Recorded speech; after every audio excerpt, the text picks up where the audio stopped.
about worship is it's not just the singing and, you know, the acts of raising your hands and dancing before God, but it's also like if someone had to kind of cut you off in traffic when you like in a rush and you really need to get there, and then they slow down to 40 and like you can't get past them, is that, you know, what is your it's like what is the response of your heart attitude there? I mean, do you start shaking your fists at them, or is your response, okay God, like in whatever I do, let me do it all for the glory of God.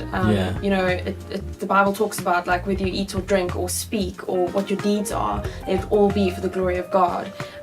So it's raising your hands, it's singing worship to Him, but it's also it's helping an old lady cross the street, or it's just your heart attitude when someone speaks to you in a nasty manner, that you don't just bite them back.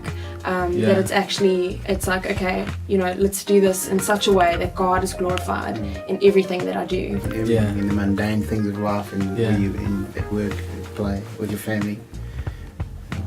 Yeah, it's putting Him first in everything. It's like that story Jesus tells about the servant in the field.